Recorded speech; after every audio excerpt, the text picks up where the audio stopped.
going back to the crochet provisional cast on that I did. This is just a little swatch because in the larger project I had done a standard cast on and I showed you how to work that. But if you started with a provisional cast on, I'm going to show you what it looks like unpicking that and putting it back on the needles.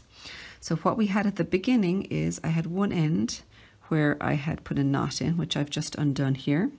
And that is the part that you're going to unpick from. So what I'm going to do here is I'm going to pull out the start of this one here. There's usually a few loops that you'll need to go through here.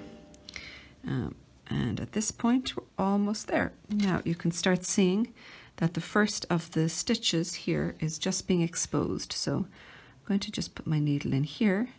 And then when I pull this out, pops right out, and then I can see over here there's my next stitch to put that on, pull the crochet loop, pop, so they very neatly pop right out one stitch at a time. It's actually very satisfying to do this because they slide right off the crochet chain.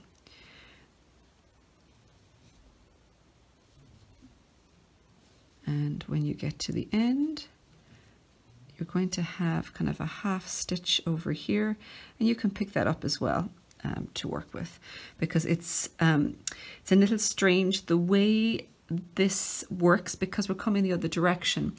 It's like it's sitting between the other stitches, but because it's stockinette stitch, it actually looks perfect from both sides. So now you have all these stitches live, and then all you need to do is you'll just work your I-cord bind off across those the very same way as you did at the bottom of the sweater. But that just shows you how you unpick them, because unless you've seen it done before, it's often difficult to picture what it's going to look like.